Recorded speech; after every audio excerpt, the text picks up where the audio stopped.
ದೇಶದ ರಾಜಧಾನಿ ದೆಹಲಿಯಲ್ಲಿ ಆ ಒಂದು ರಾತ್ರಿ ಫ್ರೆಂಡ್ಸ್ ಎಲ್ಲ ಕೂತ್ಕೊಂಡು ಫುಲ್ ಆನ್ ಪಾರ್ಟಿ ಮಾಡ್ತಾ ಇದ್ರು. ಗುಂಡು ತುಂಡು ಡಿಜೆ ಹಾಡು ಎಲ್ಲ ಇತ್ತು. ಎಲ್ಲರೂ ಕುಡಿದು ಕುಣಿದು ಮೋಜು ಮಾಡ್ತಾ ಇದ್ರು. ಒಬ್ರಿಗೊಬ್ರು ತಮ್ಮ ಜೀವನದ ಕಷ್ಟ ಸುಖ ಕೂಡ ಶೇರ್ ಮಾಡ್ಕೊಳ್ತಾ ಇದ್ರು. ಈ ವೇಳೆ ಅದರಲ್ಲೊಬ್ಬ ತನ್ನ ಬದುಕಿನ ಒಂದು ದೊಡ್ಡ ಸೀಕ್ರೆಟ್ ರಿವೀಲ್ ಮಾಡಿದ್ದ. ಅವನ ಆ ರಹಸ್ಯ ಸಂಗತಿ ಕೇಳಿದವರು ಒಂದು ಕ್ಷಣ ಶಾಕ್ ಆಗಿದ್ರು. ಇವನು ಹೀಗೆಲ್ಲ ಮಾಡೋಕೆ ಸಾಧ್ಯನಾ ಅಂತ ಮಾತಾಡ್ಕೊಳ್ತಾರೆ. ವಿಷಯ ಏನಂದ್ರೆ, ಆ ರಾತ್ರಿ ಕುಡಿದ ಮತ್ತಲ್ಲಿ ಅಣ್ಣ ತಾನು ಮಾಡಿದ ಪಾಪಕೃತ್ಯದ ರಹಸ್ಯ ಬಿಚ್ಚಿಟ್ಟಿದ್ದ. ಗುರು, ನಾನು ಇದುವರೆಗೆ 4 ಕೊಲೆ ಮಾಡಿದ್ದೀನಿ ಗೊತ್ತಾ ಅಂತ ಟೇಬಲ್ ಕುಟ್ಟಿ ಕುಟ್ಟಿ ಸ್ಕೋಪ್ ತಗೊಳ್ತಾ ಇದ್ದ. ಅದೂ ಅಲ್ಲದೆ ಇದುವರೆಗೂ ಪೊಲೀಸರಿಗೆ ಆ ಕೊಲೆ ಯಾರು ಮಾಡಿದ್ದಾರೆ ಅನ್ನೋದೇ ಗೊತ್ತಾಗಿಲ್ಲ. ಪೊಲೀಸರಿಗೂ ಸಖತ್ತಾಗಿ ಯಾಮಾರಿಸಿದ್ದೀನಿ ಅಂತಾನೆ. ಅದಕ್ಕೆ ಫ್ರೆಂಡ್ಸ್, ಹೌದಾ, ಯಾರನ್ನ ಸಾಯಿಸಿದ್ಯೋ, ಹೇಗೆ ಸಾಯಿಸಿದ್ಯೋ ಅಂತ ಕೇಳ್ತಾರೆ. ತಕ್ಷಣ ಎಚ್ಚೆತ್ತುಕೊಂಡ ಆತ, ಇಲ್ಲಪ್ಪ ಅದನ್ನೆಲ್ಲ ಹೇಳಕ್ಕಾಗಲ್ಲ ಅಂದ್ಬಿಡ್ತಾನೆ. ಹೋಗ್ಲಿ ಬಿಡ್ರೋ, ಇವನು ಡೌರಾಜ, ಕುಡಿದ ಜ್ಞಾನದಲ್ಲಿ ಏನೋ ಬೂರಿ ಬಿಡ್ತಾ ಇದ್ದಾನೆ ಅಂತ ಯಾರೂ ಇವನ ಮಾತನ್ನ ಸೀರಿಯಸ್ ಆಗಿ ತಗೊಳ್ಳಲ್ಲ. ಆದರೆ ಅದರಲ್ಲಿ ಒಬ್ಬ ಮಾತ್ರ ಇವನ ಮಾತನ್ನ ಸೀರಿಯಸ್ ಆಗಿ ತಗೊಂಡಿದ್ದ. ಮಾರನೇ ದಿನ ಸೀದಾ ತನ್ನ ಪರಿಚಯದ ಪೊಲೀಸ್ ಆಫೀಸರ್ ಹತ್ರ ಹೋಗಿ ರಾತ್ರಿ ನಡೆದ ವಿಷಯ ಎಲ್ಲ ಹೇಳ್ತಾನೆ. ಅಲ್ಲಿಂದ ಅಸಲಿ ಕಥೆ ಶುರುವಾಗುತ್ತೆ. ಹಾಗಾದ್ರೆ ಏನಿದು ಸ್ಟೋರಿ? ಕೊಲೆಯಾದವರು ಯಾರು? ಕೊಲೆ ಮಾಡಿದ ಆ ಪಾಪಿ ಯಾರು? 4 ಜನರನ್ನ ಯಾಕೆ ಭೀಭತ್ಸವಾಗಿ ಮುಗಿಸಿದ್ದ? ಪೊಲೀಸರಿಗೆ ಹೇಗೆ ಯಾಮಾರಿಸಿದ್ದ? ಕೊನೆಗೆ ಕೊಲೆಗಡುಕರು ಸಿಕ್ಕಿ ಬಿದ್ದಿದ್ದು ಹೇಗೆ? ಇದೆಲ್ಲದರ ಬಗ್ಗೆ ನಮ್ಮ ಇವತ್ತಿನ ಸ್ಟೋರಿಯಲ್ಲಿ ಹೇಳ್ತೀವಿ. ನಾನು ಸಮೀನಾ. ನಮ್ಮ ಇವತ್ತಿನ ಸ್ಟೋರಿಯಲ್ಲಿ ತುಂಬಾ ಸಸ್ಪೆನ್ಸ್ ಇದೆ. ಮೊದಲು ಈ ಫೋಟೋಸ್ ನೋಡ್ಬಿಡಿ. ಇವರು ಮನೆ ಯಜಮಾನ ವೇದ್ ಪ್ರಕಾಶ್ ಕಿರೋಡಿವಲ್, ಬಟ್ಟೆ ವ್ಯಾಪಾರಿ, ಜೊತೆಗೆ ಫೈನಾನ್ಷಿಯರ್ ಕೂಡ ಆಗಿದ್ರು. ಇವರು ವೇದ್ ಪ್ರಕಾಶ್ ಹೆಂಡತಿ ಸಾಧನಾ ಕಿರೋಡಿವಲ್. ಇವರು ಗೃಹಿಣಿ. ಇವಳು ನೈನಾ, ವೇದ್ ಪ್ರಕಾಶ್ ಮಗಳು. ಇವಳಿಗೆ 21 ವರ್ಷ. ಡೆಲ್ಲಿ ಯೂನಿವರ್ಸಿಟಿಯಲ್ಲಿ ಓದಿ ಟೀಚರ್ ಆಗಿದ್ದಾಳೆ. ಇವರ ಮಗ ಶುಭಂ ಇಂಜಿನಿಯರಿಂಗ್ ಓದ್ತಾ ಇದ್ದಾನೆ. ಇವರದ್ದು ಹ್ಯಾಪಿ ಫ್ಯಾಮಿಲಿ. ಇನ್ನು ಇವರಿಬ್ರು ರಿತೇಶ್ ಕಟಿಯಾರ್ ಮತ್ತು ಅಭಿಷೇಕ್ ಪಾಲ್. ಇವರು ವೇದ್ ಪ್ರಕಾಶ್ಗೆ ಏನಾಗಬೇಕು ಅಂತ ಮುಂದೆ ಹೇಳ್ತೀವಿ. ಇವರೆಲ್ಲರ ಹೆಸರು ನೆನ್ಪಿಟ್ಕೊಳ್ಳಿ ಆಯ್ತಾ? ಹೆಸರು ನೆನಪಿದ್ರೆ ಕಥೆ ಪೂರ್ತಿ ಅರ್ಥ ಆಗುತ್ತೆ. ಅಂದಹಾಗೆ ಹೇಳೋದು ಮರ್ತೆ, ನಮ್ಮ ಇವತ್ತಿನ ಸ್ಟೋರಿ ಸ್ಟಾರ್ಟ್ ಆಗೋದು ಉತ್ತರ ಪ್ರದೇಶದ ಜಿಲ್ಲೆ ಹಾಪುರ್ನಿಂದ. ಅವತ್ತು 17 ಜುಲೈ 2016 ಬೆಳಗ್ಗೆ 9:30 ಸುಮಾರು ಹಾಪುರ್ನ ಧೌಲಾನಾ ಗಂಗಾ ಕಾಲುವೆ ಹತ್ರ ಇರೋ ಜಮೀನಿನಲ್ಲಿ ಬೆಳಗ್ಗೆ ಕೆಲ ರೈತರು ಕೆಲಸ ಮಾಡ್ತಾ ಇದ್ರು. ಈ ವೇಳೆ ಕಾಲುವೆಯಲ್ಲಿ ಒಂದು ಹುಡುಗಿಯ ಶವ ತೇಲ್ತಾ ಇರೋದು ನೋಡ್ತಾರೆ. ಅದನ್ನ ನೋಡಿದ ಕೂಡಲೇ ಅವರೆಲ್ಲ ಹೆದರಿ ಬಿಡ್ತಾರೆ. ಶವ ಮೇಲಿದ್ದ ಬಟ್ಟೆ ನೋಡಿದ್ರೆ ಯಾವುದೋ ದೊಡ್ಡ ಮನೆ ಹುಡುಗಿ ಅನ್ನೋದು ಗೊತ್ತಾಗಿತ್ತು. ತಕ್ಷಣ ಪೊಲೀಸರಿಗೆ ಸೂಚನೆ ಕೊಡ್ತಾರೆ. ಪೊಲೀಸರು ಕೂಡಲೇ ಸ್ಥಳಕ್ಕೆ ಬರ್ತಾರೆ, ಪರಿಶೀಲನೆ ಮಾಡ್ತಾರೆ. ಮೇಲ್ನೋಟಕ್ಕೆ ಬೇರೆ ಕಡೆ ಎಲ್ಲೋ ಕೊಲೆ ಮಾಡಿ ಇಲ್ಲಿ ತಂದು ಬಿಸಾಕಿರ್ಬೋದು ಅಂತ ಅನ್ಸಿತ್ತು. ಸುದ್ದಿ ಊರವರಿಗೂ ಗೊತ್ತಾಗಿತ್ತು. ನೋಡ್ತಿದ್ದಂತೆ ಕಾಲುವೆ ಹತ್ರ ನೂರಾರು ಸಂಖ್ಯೆಯಲ್ಲಿ ಜನ ಸೇರ್ಕೋತಾರೆ. ಕಾಲುವೆಯಲ್ಲಿ ತೇಲಿ ಬಂದ ಹುಡುಗಿ ಶವದ ಬಗ್ಗೆ ತಮ್ಮಲ್ಲೇ ಗುಸುಗುಸು ಮಾತಾಡ್ಕೋತಾರೆ. ಪೊಲೀಸರು ಎಲ್ಲರನ್ನ ಸೈಡ್ಗೆ ಸರಿಸಿ ತಮ್ಮ ಕೆಲಸ ಶುರು ಮಾಡ್ತಾರೆ. ಈಜುಗಾರರನ್ನ ಕರೆಸಿ ದೇಹ ಮೇಲೆ ಎತ್ತಿಸ್ತಾರೆ. ಅಷ್ಟರಲ್ಲಿ ಫೊರೆನ್ಸಿಕ್ ಟೀಮ್ ಕೂಡ ಬಂದಿತ್ತು. ಅವರು ಶವದ ಫೋಟೋಸ್ ತಗೊಳ್ತಾರೆ, ದೇಹ ಪರಿಶೀಲನೆ ಮಾಡ್ತಾರೆ. ಪ್ರೊಸೀಜರ್ ಎಲ್ಲ ಮುಗಿಸಿ ಮರಣೋತ್ತರ ಪರೀಕ್ಷೆಗೆ ಕಳಿಸ್ತಾರೆ. ಪೊಲೀಸರು ಅಕ್ಕಪಕ್ಕ ಸರ್ಚ್ ಮಾಡ್ತಾರೆ. ಅಲ್ಲೇ ದೂರದಲ್ಲಿ ಒಂದು ಸ್ಯಾಂಟ್ರೋ ಕಾರ್ ನಿಂತಿತ್ತು. ಅದರ ರಿಜಿಸ್ಟ್ರೇಷನ್ ಡೆಲ್ಲಿಯದ್ದಾಗಿತ್ತು. ಬಹುಶಃ ಬೇರೆ ಕಡೆ ಎಲ್ಲೋ ಕೊಲೆ ಮಾಡಿ ದೇಹವನ್ನ ಇದೇ ಕಾರಲ್ಲಿ ಹಾಕೊಂಡು ಬಂದು ಇಲ್ಲಿ ಬಿಸಾಕಿ ಕಾರನ್ನು ಬಿಟ್ಟು ಹೋಗಿರಬಹುದು ಅಂತ ಅನುಮಾನ ಪಡ್ತಾರೆ. ಸರಿ, ಕಾರಲ್ಲಿ ಏನಾದರೂ ಸುಳಿವು ಸಿಗಬಹುದು ಅಂದ್ಕೊಂಡು ಫುಲ್ ಕಾರ್ ತಪಾಸಣೆ ಮಾಡ್ತಾರೆ. ಆದರೆ ಕಾರಲ್ಲಿ ಏನೂ ಎವಿಡೆನ್ಸ್ ಸಿಗಲ್ಲ. ಆ ಕಾರ್ ದೆಹಲಿಯ ವಜೀರಾಬಾದ್ನ ನಿವಾಸಿ ವೇದ್ ಪ್ರಕಾಶ್ ಕಿರೋಡಿವಲ್ ಹೆಸರಲ್ಲಿ ರಿಜಿಸ್ಟರ್ ಆಗಿತ್ತು. ಇಷ್ಟು ಮಾಹಿತಿ ಕಲೆ ಹಾಕೊಂಡು ಯುಪಿ ಪೊಲೀಸರು ತಕ್ಷಣ ವೇದ್ ಪ್ರಕಾಶ್ ಮನೆಗೆ ಹೋಗ್ತಾರೆ. ಆದರೆ ಅವರ ಮನೆಯಲ್ಲಿ ಯಾರೂ ಇರಲಿಲ್ಲ. ಮನೆ ಲಾಕ್ ಇತ್ತು. ಅಕ್ಕಪಕ್ಕದವರ ಹತ್ರ ವಿಚಾರಣೆ ಮಾಡ್ತಾರೆ. ಅವರಿಗೆ ಈ ಕುಟುಂಬದವರ ಬಗ್ಗೆ ಏನು ಮಾಹಿತಿಯೇ ಇರಲಿಲ್ಲ. ಸರ್, ಅವರೆಲ್ಲ ಎಲ್ಲಿ ಹೋಗಿದ್ದಾರೆ ನಮಗೆ ಗೊತ್ತಿಲ್ಲ, ನಮಗಂತೂ ಏನು ಹೇಳಿ ಹೋಗಿಲ್ಲ, ತುಂಬಾ ದಿನಗಳಿಂದ ಕಾಣಿಸ್ತಾನೂ ಇಲ್ಲ ಅಂತಾರೆ. ಪೊಲೀಸರು ತಮಗೆ ಸಿಕ್ಕ ಶವದ ಫೋಟೋ ತೋರಿಸ್ತಾರೆ. ಈ ಹುಡುಗಿ ನಿಮಗೆ ಗೊತ್ತಾ ಅಂತ ಕೇಳ್ತಾರೆ. ಹೌದು ಸರ್, ಇವಳು ವೇದ್ ಪ್ರಕಾಶ್ ಮಗಳು ನೈನಾ ಕಿರೋಡಿವಲ್ ಅಂತಾರೆ. ನೈನಾ ಪ್ರೈವೇಟ್ ಸ್ಕೂಲ್ನಲ್ಲಿ ಟೀಚರ್ ಆಗಿದ್ದಾಳೆ. ಯಾಕೆ ಸರ್, ಏನಾಯ್ತು ನೈನಾಗೆ ಅಂತ ಗಾಬರಿಯಲ್ಲಿ ಕೇಳ್ತಾರೆ. ಅದಕ್ಕೆ ಪೊಲೀಸರು ಉತ್ತರ ಪ್ರದೇಶದ ಕಾಲುವೆಯಲ್ಲಿ ಇವಳ ಶವ ಸಿಕ್ಕಿದೆ ಅಂತಾರೆ. ಪೊಲೀಸರ ಮಾತು ಕೇಳಿ ಎಲ್ಲರೂ ದಿಗ್ಭ್ರಾಂತರಾಗಿದ್ರು. ಕೆಲವರ ಕಣ್ಣಾಲಿಗಳು ತುಂಬಿ ಬಂದಿದ್ವು. ಅಯ್ಯೋ ಪಾಪ ಸರ್, ಹಿಂಗಾಗಬಾರ್ದಿತ್ತು ಅಂತಾರೆ. ನೈನಾ ಬಗ್ಗೆ ಇನ್ನೂ ಏನಾದರೂ ಗೊತ್ತಿದೆಯಾ ನಿಮಗೆ? ಅವಳಿಗೆ ಯಾರಾದರೂ ಬಾಯ್ ಫ್ರೆಂಡ್ ಇದ್ರಾ? ಹುಡುಗಿ ಕ್ಯಾರೆಕ್ಟರ್ ಹೇಗೆ ಅಂತೆಲ್ಲ ಕೆಲವೊಂದು ಬೇಸಿಕ್ ಪ್ರಶ್ನೆ ಕೇಳ್ತಾರೆ. ಇಲ್ಲ ಸರ್, ನಮಗೆ ಅವಳ ಪರ್ಸ್ನಲ್ ಲೈಫ್ ಬಗ್ಗೆ ಏನೂ ಗೊತ್ತಿಲ್ಲ ಅಂತಾರೆ. ಸರಿ, ವೇದ್ ಪ್ರಕಾಶ್ ಮತ್ತು ಅವರ ಹೆಂಡತಿ ಮಗನ ಫೋನ್ ನಂಬರ್ ಕೊಡಿ ಅಂತ ಈಸ್ಕೊತಾರೆ. ಪೊಲೀಸರು ಫೋನ್ ಮಾಡ್ತಾರೆ. ಆದರೆ ಆಶ್ಚರ್ಯ ಅಂದರೆ ಎಲ್ಲರ ಫೋನ್ ಸ್ವಿಚ್ ಆಫ್ ಬರ್ತಿತ್ತು. ಅಲ್ಲಿಗೆ ಈ ಫ್ಯಾಮಿಲಿಯಲ್ಲಿ ಏನೋ ನಡೆದಿದೆ ಅನ್ನೋದು ಪೊಲೀಸರಿಗೆ ಕನ್ಫರ್ಮ್ ಆಗಿತ್ತು. ನೈನಾಳನ್ನ ಯಾರಾದರೂ ಕೊಲೆ ಮಾಡಿದ್ರಾ ಅಥವಾ ಅವಳೇ ತನ್ನ ಜೀವನ ಕೊನೆಗಾಣಿಸಿಕೊಂಡ್ಲಾ? ಇಲ್ಲ, ಇದು ಮರ್ಯಾದಾ ಹತ್ಯೆನಾ?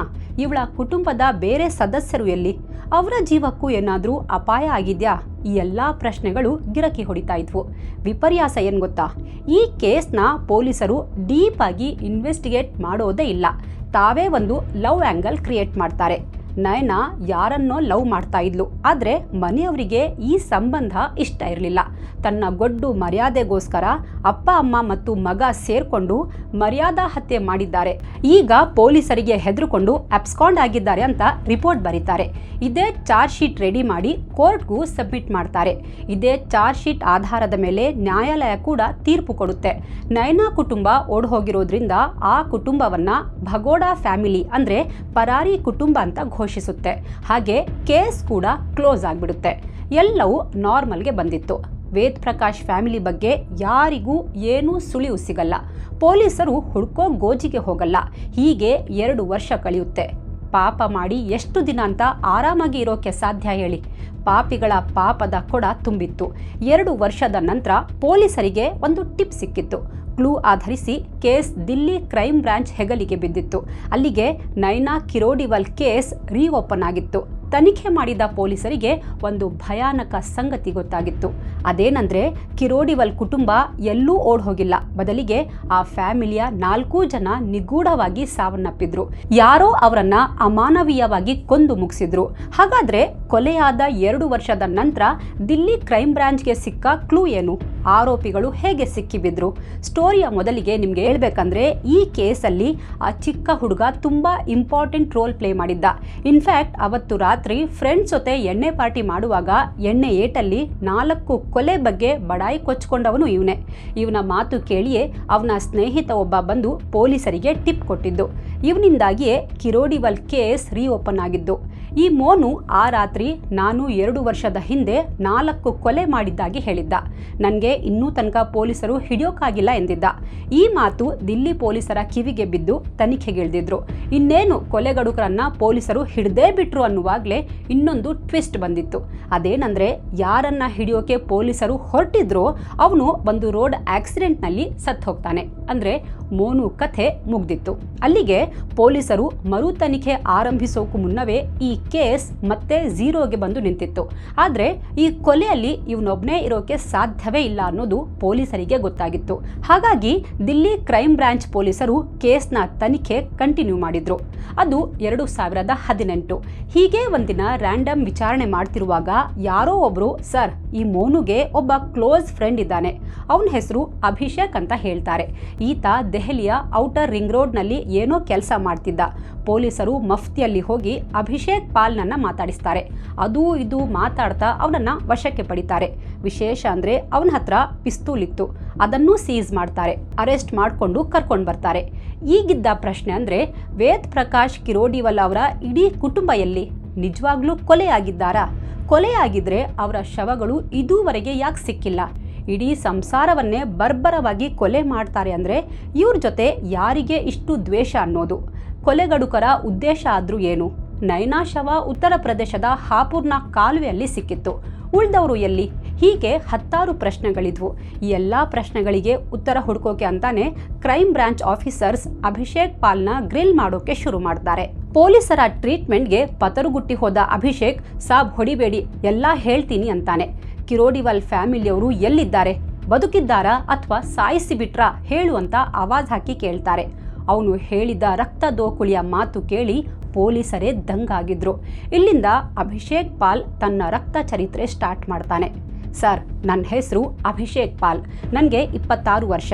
ವೇದ್ ಪ್ರಕಾಶ್ ಕಿರೋಡಿವಲ್ ಅವರದ್ದು ಮಜನೂಕಾ ಟೀಲಾ ಏರಿಯಾದಲ್ಲಿ ಒಂದು ಬಟ್ಟೆ ಅಂಗಡಿ ಇತ್ತು. ಅಲ್ಲೇ ನಾನು ಕೆಲಸ ಮಾಡ್ತಾ ಇದ್ದೆ. ವೇದ್ ಪ್ರಕಾಶ್ ಕಿರೋಡಿವಲ್ ಒಬ್ಬ ಫೈನಾನ್ಷಿಯರ್ ಕೂಡ ಆಗಿದ್ರು. ಬಡ್ಡಿಗೆ ದುಡ್ಡು ಕೊಡ್ತಾ ಇದ್ರು. ಇವರ ಅಂಗಡಿಯಲ್ಲಿ ನಾನು ತುಂಬಾ ವರ್ಷದಿಂದ ಕೆಲಸ ಮಾಡ್ತಾ ಇದ್ದೆ. ನನ್ನ ಮೇಲೆ ಅವರಿಗೆ ತುಂಬಾ ನಂಬಿಕೆ ಇತ್ತು. ವೇದ್ ಪ್ರಕಾಶ್ ಹತ್ರ ತುಂಬಾ ದುಡ್ಡಿತ್ತು. ಅವರಿಗೆ ಕಷ್ಟ ಏನು ಅನ್ನೋದೇ ಗೊತ್ತಿರಲಿಲ್ಲ. ಅವರು ಲೈಫ್ ತುಂಬಾ ಎಂಜಾಯ್ ಮಾಡ್ತಾ ಇದ್ರು. ಅವರ ಹೆಂಡತಿ ಸಾಧನಾ, ಮಗಳು ನೈನಾ, ಮಗ ಶುಭಂ ಎಲ್ಲರೂ ತುಂಬಾ ಒಳ್ಳೆಯವರು. ವೇದ್ ಪ್ರಕಾಶ್ ಅಂಗಡಿಯಲ್ಲಿ ಒಬ್ಬ ಹುಡುಗ ಕೆಲಸಕ್ಕಿದ್ದ. ಅವನ ಹೆಸರು ರಿತೇಶ್ ಕಟ್ಯಾರ್. ಮಾಮೂಲಿ ಬಟ್ಟೆ ಅಂಗಡಿಯಲ್ಲಿ ಎಷ್ಟು ಸಾರ್ ಸಂಬಳ ಸಿಗುತ್ತೆ? ಅವರು ಕೊಡೋ ಸಂಬಳ ಏನಕ್ಕೂ ಸಾಕಾಗ್ತಾ ಇರಲಿಲ್ಲ. ಅದಕ್ಕೆ ಅವನದ್ದೇ ಒಂದು ಬಿಸ್ನೆಸ್ ಸ್ಟಾರ್ಟ್ ಮಾಡಬೇಕು ಅಂದ್ಕೊಂಡಿದ್ದ. ಆದರೆ ಏನೇ ಹೊಸ ಬಿಸ್ನೆಸ್ ಸ್ಟಾರ್ಟ್ ಮಾಡಬೇಕು ಅಂದರೂ ಅದಕ್ಕೆ ಲಕ್ಷಾಂತರ ರೂಪಾಯಿ ಬೇಕಿತ್ತು. ರಿತೇಶ್ ಹತ್ರ ಐಡಿಯಾ, ಎಕ್ಸ್ಪೀರಿಯನ್ಸ್ ಎಲ್ಲ ಇತ್ತು. ಆದರೆ ದುಡ್ಡಿರಲಿಲ್ಲ ಸಾರ್ ಅಂತ ಪೊಲೀಸರಿಗೆ ಅಭಿಷೇಕ್ ಸ್ಟೇಟ್ಮೆಂಟ್ ಕೊಡ್ತಾನೆ. ಒಂದಿನ ಧೈರ್ಯ ಮಾಡಿ ವೇದ್ ಪ್ರಕಾಶ್ ಹತ್ರನೇ ಮಾತಾಡಿ ತಾನು ಮಾಡಬೇಕು ಅಂದ್ಕೊಂಡಿರುವ ಬಿಸ್ನೆಸ್ ಬಗ್ಗೆ ಹೇಳ್ದ. ಬಿಸ್ನೆಸ್ ಸ್ಟಾರ್ಟ್ ಮಾಡೋಣ ಅನ್ಕೊಂಡಿದ್ದೀನಿ, ಬಟ್ ದುಡ್ಡಿಲ್ಲ ಅಂದ. ನೀವು ಕೊಡೋ ಸಂಬಳದಲ್ಲಿ ಜೀವನ ತುಂಬಾ ಕಷ್ಟ ಆಗ್ತಿದೆ. ನೀವು ಹಣ ಸಹಾಯ ಮಾಡಿದ್ರೆ ನಾನು ಚಿಕ್ಕದಾಗಿ ಬಿಸ್ನೆಸ್ ಸ್ಟಾರ್ಟ್ ಮಾಡ್ತೀನಿ ಅಂದಿದ್ದ. ಇವನ ಕಥೆ ಕೇಳಿ ವೇದ್ ಪ್ರಕಾಶ್ ಸರಿ ಆಯ್ತು ನೋಡೋಣ ಅಂದಿದ್ರು. ಬಟ್ ಅವರಿಗೆ ದುಡ್ಡು ಕೊಡೋ ಇರಾದೆ ಇರಲಿಲ್ಲ. ವೇದ್ ಪ್ರಕಾಶ್ ಮಾಲೀಕ್ ಹತ್ರ ನಾನೂ ಮಾತಾಡಿದೆ. ನಾವಿಬ್ರು ಪಾರ್ಟ್ನರ್ಶಿಪ್ನಲ್ಲಿ ಅಂಗಡಿ ಓಪನ್ ಮಾಡ್ತೀವಿ ಅಂದೆ. ನನ್ನ ಮಾತು ಕೇಳಿದ ವೇದ್ ಪ್ರಕಾಶ್ ರಿತೇಶ್ ಕಟ್ಯಾರ್ಗೆ ಹಣ ಸಹಾಯ ಮಾಡೋಕೆ ಒಪ್ಕೊಂಡ್ರು. ಅದು ಆಗಸ್ಟ್ 2015. ರಿತೇಶ್ ವೇದ್ ಪ್ರಕಾಶ್ ಕಿರೋಡಿವಲ್ ಹತ್ರ 9 ಲಕ್ಷ ರೂಪಾಯಿ ಸಾಲ ತಗೊಂಡ. ರಿತೇಶ್ಗೆ ನಾನೇ ಗ್ಯಾರಂಟರ್ ಆಗಿದ್ದೆ. ಅವನು ಕೊಡಲಿಲ್ಲ ಅಂದರೆ ನಾನೇ ರಿಟರ್ನ್ ಕೊಡ್ತೀನಿ ಅಂತ ವೇದ್ ಪ್ರಕಾಶ್ ಮಾಲಿಕ್ಗೆ ಪ್ರಾಮಿಸ್ ಮಾಡಿ ಡಾಕ್ಯುಮೆಂಟ್ಗೆ ಸೈನ್ ಹಾಕಿದ್ದೆ. ವಿಶೇಷ ಅಂದರೆ ರಿತೇಶ್ ವೇದ್ ಪ್ರಕಾಶ್ ಅವರದ್ದೇ ಒಂದು ಅಂಗಡಿ ಬಾಡಿಗೆಗೆ ತಗೊಂಡ. ಹೀಗೆ ವೇದ್ ಪ್ರಕಾಶ್ ಮಾಲಿಕ್ ಸಹಾಯ ಮಾಡಿದ್ರಿಂದ ರಿತೇಶ್ ತನ್ನ ಬಿಸ್ನೆಸ್ ಸ್ಟಾರ್ಟ್ ಮಾಡಿದ್ದ ಸರ್ ಅಂತ ಅಭಿಷೇಕ್ ಹೇಳ್ತಾನೆ. ಮೊದಮೊದಲು ಅಂಗಡಿಯಲ್ಲಿ ತುಂಬ ಚೆನ್ನಾಗಿ ಬಿಸ್ನೆಸ್ ಆಗ್ತಿತ್ತು. ಪ್ರತಿ ತಿಂಗಳು ರಿತೇಶ್ ವೇದ್ ಪ್ರಕಾಶ್ಗೆ ಸರಿಯಾಗಿ ಬಾಡಿಗೆ ಕೊಡ್ತಾ ಇದ್ದ.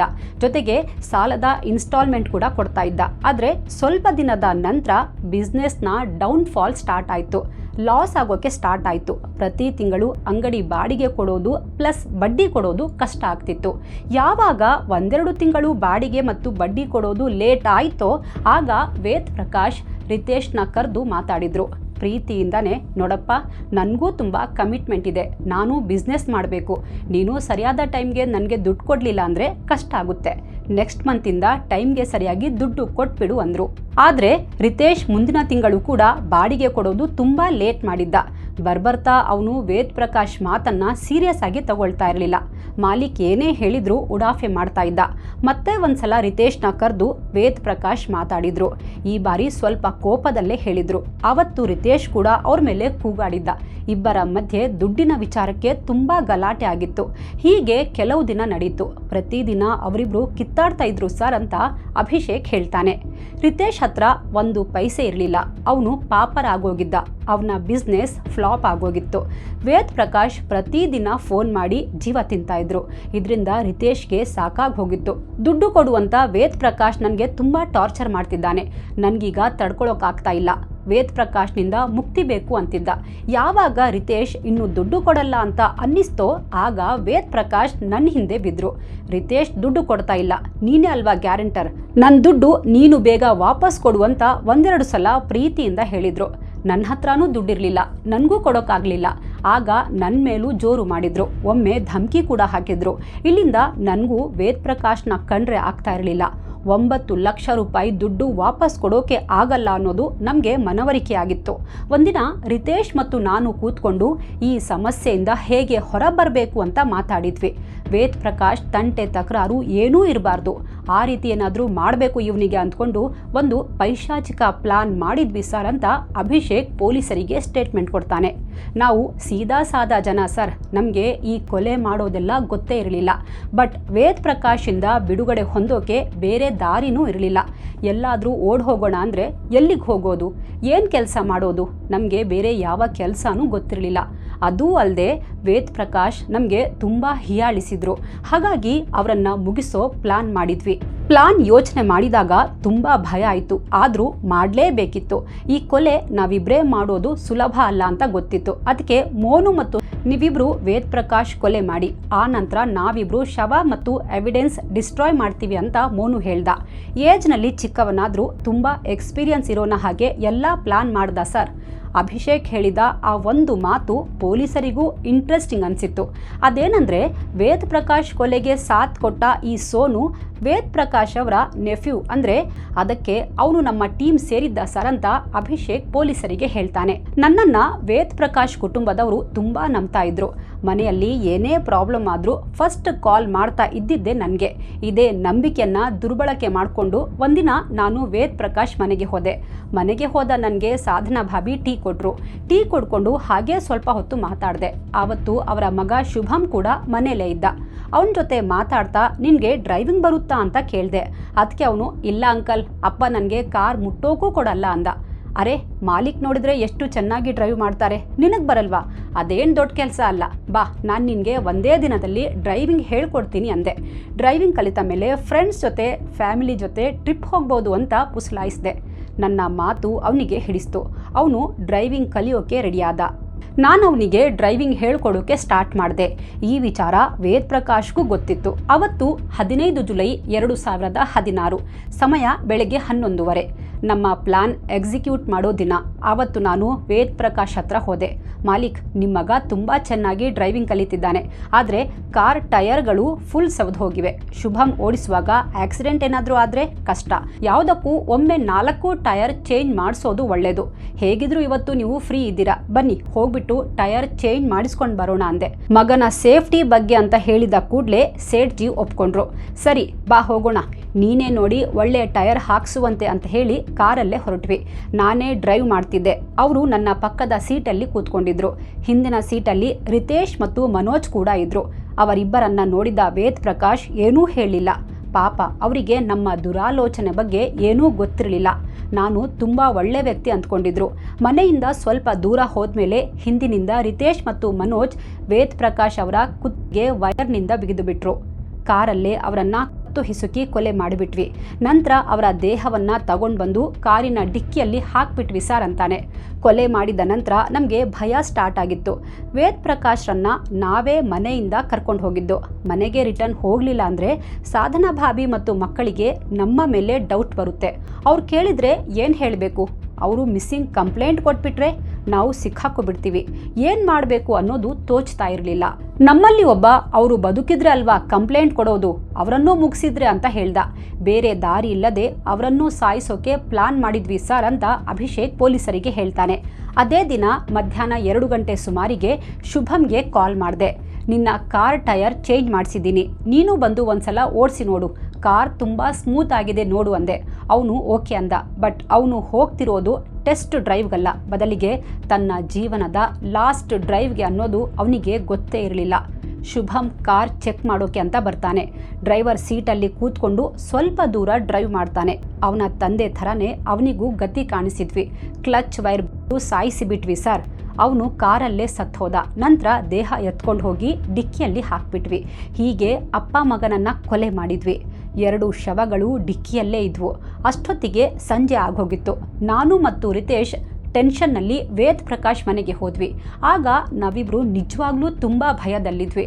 ನನ್ನ ಗಾಬರಿಯಾದ ಮುಖ ನೋಡಿ ಸಾಧನಾ ಭಾಬಿ, ಏನಾಯ್ತು ಅಭಿಷೇಕ್, ಯಾಕೆಷ್ಟು ಟೆನ್ಷನ್ನಲ್ಲಿದ್ದೀಯಾ ಅಂತ ಕೇಳಿದ್ರು.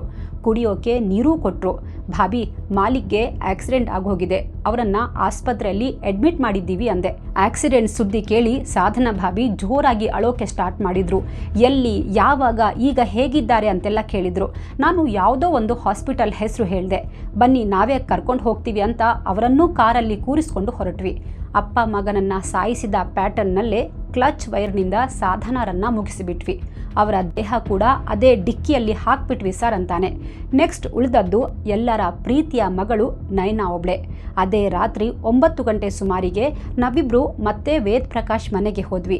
ಸಾಧನಾ ಭಾಬಿಗೆ ಹೇಳಿದ ಅದೇ ಆಕ್ಸಿಡೆಂಟ್ ಸ್ಟೋರಿಯನ್ನ ನಯನಾಗೂ ಹೇಳಿದ್ವಿ. ನನ್ನ ಮೇಲೆ ತುಂಬಾ ನಂಬಿಕೆ ಇಟ್ಕೊಂಡಿದ್ದ ನಯನಾ ಅಮ್ಮ ಮತ್ತು ಶುಭಂ ಬಗ್ಗೆ ಕೇಳಿದ್ಲು. ಅವರಿಬ್ರು ಹಾಸ್ಪಿಟಲ್ನಲ್ಲಿದ್ದಾರೆ ಅಂದೆ. ಅವಳು ಟೆನ್ಷನ್ನಲ್ಲಿ ಬೇಗ ಬೇಗ ಮನೆ ಲಾಕ್ ಮಾಡಿಕೊಂಡು ಆಸ್ಪತ್ರೆಗೆ ಹೊರಟ್ಲು. ಅವಳನ್ನು ನಮ್ಮ ಜೊತೆ ಕಾರಲ್ಲಿ ಕೂರಿಸ್ಕೊಂಡೆ. ಸ್ವಲ್ಪ ದೂರ ಹೋದ್ಮೇಲೆ ಅದೇ ರೀತಿ ಅವಳನ್ನೂ ಮುಗಿಸ್ಬಿಟ್ವಿ. ಹೀಗೆ ಒಂದೇ ದಿನದಲ್ಲಿ 4 ಜನರನ್ನ ಕೊಲೆ ಮಾಡಿಬಿಟ್ವಿ ಸರ್. ಪಾಪ ವೇದ್ ಪ್ರಕಾಶ್ ಕುಟುಂಬ ಒಂದೇ ದಿನದಲ್ಲಿ ಸರ್ವನಾಶವಾಗಿತ್ತು. ಹೀಗೆ ತಾವು ಮಾಡಿದ್ದ 4 ಕೊಲೆಗಳ ಬಗ್ಗೆ ಒಂಚೂರು ಪಶ್ಚಾತ್ತಾಪ ದುಃಖ ಇಲ್ಲದೆ ಪೊಲೀಸರಿಗೆ ಸ್ಟೇಟ್ಮೆಂಟ್ ಕೊಡ್ತಾನೆ. ಬರೀ 10 ಗಂಟೆಯಲ್ಲಿ ಕುಟುಂಬದ 4 ಜನರನ್ನ ಕೊಲೆ ಮಾಡಿದ್ವಿ. ನಂತರ ಶವಗಳನ್ನ ಏನ್ ಮಾಡಬೇಕು ಗೊತ್ತಾಗ್ಲಿಲ್ಲ. ಎಲ್ಲರನ್ನ ಮುಗಿಸಿದ ನಂತರ ರಾತ್ರಿನೇ ವೇದ್ ಅವರ ಮನೆಗೆ ಹೋದ್ವಿ. ಅಲ್ಲಿಂದ ವಿಂಡೋ ಕರ್ಟನ್ ಮತ್ತು ಪರ್ಫ್ಯೂಮ್ ಎತ್ಕೊಂಡ್ವಿ. ಅವರದ್ದೇ ಕಾರಲ್ಲಿ ರಾತ್ರಿ ದಿಲ್ಲಿಯಿಂದ ಹೊರಟು 10 ಗಂಟೆ ಸತತವಾಗಿ ಡ್ರೈವ್ ಮಾಡ್ತಾ ಉತ್ತರ ಪ್ರದೇಶದ ಹಾಪುರ್ ಕಡೆ ಹೊರಟ್ವಿ. ರಸ್ತೆಯುದ್ದಕ್ಕೂ ಶವಗಳನ್ನ ಏನ್ ಮಾಡೋದು ಅಂತ ಯೋಚಿಸ್ತಾನೆ ಇದ್ವಿ. ಹೋಗ್ತಾ ಒಂದು ನಿರ್ಜನ ಪ್ರದೇಶದಲ್ಲಿ ಒಂದು ಪಾಳು ಬಿದ್ದ ಸ್ಕೂಲ್ ಕಾಣಿಸ್ತು. ರಾತ್ರಿ ಎಲ್ಲಾ ಶವಗಳನ್ನ ಅಲ್ಲೇ ಇಟ್ವಿ. ಮಾರನೇ ದಿನ ಅಂದ್ರೆ ಜುಲೈ 16ಕ್ಕೆ ದೊಡ್ಡ ದೊಡ್ಡ ಕಾರ್ಪೆಟ್ಗಳನ್ನ ತಗೊಂಡ್ ಬಂದ್ವಿ. ಶವಗಳನ್ನ ರ್ಯಾಪ್ ಮಾಡಿದ್ವಿ, ಕರ್ಟನ್ ಸುತ್ತಿದ್ವಿ. ಒಂದ್ ವೇಳೆ ಚೆಕ್ ಪೋಸ್ಟ್ ನಲ್ಲಿ ಪೊಲೀಸರು ತಡೆದ್ರು ಅವರಿಗೆ ವಾಸನೆ ಬರಬಾರ್ದು ಅಂತ ಜಾಸ್ತಿ ಪರ್ಫ್ಯೂಮ್ ಹಾಕಿದ್ವಿ ಸರ್. ನಂತರ ಮತ್ತೆ ಡ್ರೈವ್ ಸ್ಟಾರ್ಟ್ ಮಾಡಿ ಹಾಪುರ್ ರೀಚ್ ಆದ್ವಿ. ಅಲ್ಲಿ ಗಂಗಾ ಕಾಲುವೆಯಲ್ಲಿ 4 ಜನರ ಶವಗಳನ್ನ ಎಸ್ದು ಬಿಟ್ವಿ ಸರ್. ಪೊಲೀಸರ ದಿಕ್ಕು ತಪ್ಪಿಸೋಕೆ ಅಲ್ಲೇ ದೂರದಲ್ಲಿ ವೇದ್ ಪ್ರಕಾಶ್ ಅವರ ಕಾರ್ ಪಾರ್ಕ್ ಮಾಡಿಬಿಟ್ವಿ. ಬಹುಶಃ ಏನೋ ಅಪಘಾತ ಆಗಿ ಫ್ಯಾಮಿಲಿಯವರು ಸತ್ತೋಗಿರ್ಬೇಕು ಅಂತಲೇ ಎಲ್ಲರೂ ಅಂದ್ಕೊಳ್ತಾರೆ ಅಂತ ಹೀಗೆ ಪ್ಲಾನ್ ಮಾಡಿದ್ವಿ ಸರ್ ಅಂತ ತನ್ನ ನೀಚ ಕೃತ್ಯದ ಬಗ್ಗೆ ಅಭಿಷೇಕ್ ಪೊಲೀಸರಿಗೆ ಹೇಳ್ತಾನೆ. ಮಾರನೇ ದಿನ ನಯನಾ ಶವವನ್ನ ನೋಡಿ ಅಲ್ಲಿನ ಗ್ರಾಮಸ್ಥರು ಪೊಲೀಸರಿಗೆ ಇನ್ಫಾರ್ಮ್ ಮಾಡಿದ್ರು. ಇದೇ ಕಾರ್ ಉತ್ತರ ಪ್ರದೇಶದ ಹಾಪುರ್ನಲ್ಲಿ ಪೊಲೀಸರಿಗೆ ಸಿಕ್ಕಿದ್ದು. ಆದರೆ ವಿಚಿತ್ರ ಅಂದರೆ ನಯನಾ ಶವ ಮಾತ್ರ ಸಿಕ್ಕಿತ್ತು. ವೇದ್ ಪ್ರಕಾಶ್ ಆಗಲಿ ಅವರ ಪತ್ನಿ ಸಾಧನಾ ಮತ್ತು ಮಗ ಶುಭಂ ಶವಗಳು ಮಾತ್ರ ಎಲ್ಲೂ ಪತ್ತೆಯಾಗಲಿಲ್ಲ ಅಂತ ಪೊಲೀಸರು ಹೇಳಿದರು. ಹಾಗಾದರೆ ಆ ಶವಗಳು ಎಲ್ಲಿ ಹೋದ್ವು? ಅಭಿಷೇಕ್ ಹತ್ರ ರಿತೇಶ್, ಸೋನು, ಮೋನು ಬಗ್ಗೆ ವಿಚಾರಿಸ್ತಾರೆ. ಅವರೆಲ್ಲ ಎಲ್ಲಿ ಅಂತಾರೆ. ಸರ್, ಕೊಲೆ ಮಾಡಿ ಶವಗಳನ್ನು ಎಸೆದು ವಾಪಸ್ ಬಂದ್ಬಿಟ್ವಿ. ಸ್ವಲ್ಪ ದಿನ ಯಾರಿಗೂ ಕಾಣದಂತೆ ಇದ್ವಿ. ಆದರೆ ಕೆಲವು ದಿನಗಳ ನಂತರ ರಿತೇಶ್ ಡಿಪ್ರೆಷನ್ಗೆ ಹೋಗ್ಬಿಟ್ಟ. ನನಗೆ ಸಹಾಯ ಮಾಡಿದ್ದ, ಊಟ ಹಾಕಿದ್ದ ವೇದ್ ಪ್ರಕಾಶ್ ಸೇಠ್ಜಿ ಮತ್ತು ಅವರ ಇಡೀ ಕುಟುಂಬವನ್ನೇ ಸಾಯಿಸ್ಬಿಟ್ನಲ್ಲ ಅನ್ನೋ ಗಿಲ್ಟ್ ಅವನಿಗೆ ಕಾಡ್ತಿತ್ತು. ಅದಕ್ಕೆ 2017ರಲ್ಲಿ ಅವನು ತನ್ನ ಜೀವ ತಾನೇ ಕೊನೆಗಾಣಿಸಿಕೊಂಡಿದ್ದ. ಇನ್ನು ಮೋನು ರಸ್ತೆ ಅಪಘಾತದಲ್ಲಿ ತೀರೋದ. ಇಬ್ಬರು ಸಾವನ್ನಪ್ಪಿದ್ರು. ಇನ್ನಿಬ್ಬರನ್ನ ಪೊಲೀಸರು ಅರೆಸ್ಟ್ ಮಾಡಿದ್ರು. ದಿಲ್ಲಿ ಕ್ರೈಮ್ ಬ್ರಾಂಚ್ ಪೊಲೀಸರು ಅಭಿಷೇಕ್ ಮತ್ತು ಸೋನುನನ್ನ ಕೋರ್ಟ್ಗೆ ಹಾಜರುಪಡಿಸಿದ್ರು. ಈ ಕೇಸ್ ಇನ್ನೂ ಕೋರ್ಟ್ ಅಲ್ಲಿ ನಡೀತಾ ಇದೆ. ಎಂಥ ದುರಂತ ನೋಡಿ. ನಯನಾ ಶವ ಸಿಕ್ಕಾಗ ಪೊಲೀಸರು ಅವರ ತಂದೆ ತಾಯಿಯ ಮೇಲೆ ಮರ್ಯಾದಾ ಹತ್ಯೆ ಕೇಸ್ ಹಾಕಿ ಅವರು ಅಬ್ಸ್ಕಾಂಡಿಂಗ್ ಅಂತ ಕೇಸ್ ಕ್ಲೋಸ್ ಮಾಡಿಬಿಟ್ರು. ಬಹುಶಃ ಕೇಸ್ ರೀಓಪನ್ ಆಗದೇ ಇದ್ದಿದ್ರೆ, ದಿಲ್ಲಿ ಕ್ರೈಮ್ ಬ್ರಾಂಚ್ ತನಿಖೆ ಮಾಡದೇ ಇದ್ದಿದ್ರೆ ವೇದ್ ಪ್ರಕಾಶ್ ಮತ್ತು ಫ್ಯಾಮಿಲಿ ಪೊಲೀಸರ ರೆಕಾರ್ಡ್ಸ್ನಲ್ಲಿ ಕೊಲೆಗಾರರಾಗಿಯೇ ಉಳಿತಾ ಇದ್ರು. ಬಟ್ ಎಂಥ ದುರಂತ ಅಂದರೆ, ಯಾರನ್ನ ಕೊಲೆಗಾರರು ಅಂತ ಪೊಲೀಸರು ಡಿಕ್ಲೇರ್ ಮಾಡಿದ್ರು ಅಸಲಿಗೆ ಅವರೇ ವಿಕ್ಟಿಮ್ಗಳು. ಅವರೂ ಕೂಡ ಬರ್ಬರವಾಗಿ ಹತ್ಯೆಯಾಗಿ ಹೋಗಿದ್ರು.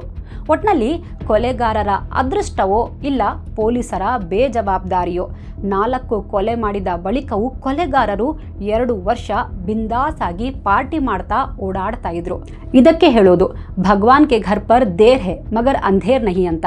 ಪಾಪಿಗಳಿಗೆ ಲೇಟ್ ಆಗಿ ಆದರೂ ತಕ್ಕ ಶಿಕ್ಷೆ ಆಗೇ ಆಗುತ್ತೆ. ನಿಜವಾಗ್ಲೂ ಇಂಥವರು ಮನುಷ್ಯರು ಅನ್ನಿಸ್ಕೊಳ್ಳೋಕೆ ಲಾಯಕ್ಕೆ ಇಲ್ಲ. ಅನ್ನ ಹಾಕಿದ ಧಣಿ ಮತ್ತು ಅವರ ಕುಟುಂಬವನ್ನೇ ಇವರು ನಿರ್ದಾಕ್ಷಿಣ್ಯವಾಗಿ ಕೊಂದು ಮುಗಿಸಿದ್ದಾರೆ. ಬಣ್ಣ ಬಣ್ಣದ ಕನಸು ಕಂಡಿದ್ದ ಆ ಯುವ ಕಂಗಳನ್ನು ಶಾಶ್ವತವಾಗಿ ಮುಚ್ಚಿದ್ದಾರೆ. ಒಬ್ಬನ ಸಾಯಿಸೋ ಪ್ಲಾನ್ ಮಾಡಿ ತಾವು ಸಿಕ್ಕಾಕೊಳ್ಳೋ ಭಯದಿಂದ ಇಡೀ ಕುಟುಂಬವನ್ನು ಸರ್ವನಾಶ ಮಾಡಿಬಿಟ್ರು. ತಾವು ನಂಬಿದವರೇ ನಮ್ಮ ಬೆನ್ನಿಗೆ ಚೂರಿ ಹಾಕ್ತಿದ್ದಾರೆ ಅಂತ ಗೊತ್ತಾದಾಗ ಆ ಜೀವ ಎಷ್ಟು ನರಳಿರಬಹುದು. ಇಬ್ಬರಿಗಂತೂ ಆ ಭಗವಂತನೇ ಶಿಕ್ಷೆ ಕೊಟ್ಟಿದ್ದಾನೆ. ಇನ್ನುಳಿದಿರೋ ಈ ಇಬ್ಬರಿಗೆ ಏನು ಶಿಕ್ಷೆ ಆಗುತ್ತೋ ನೋಡಬೇಕು.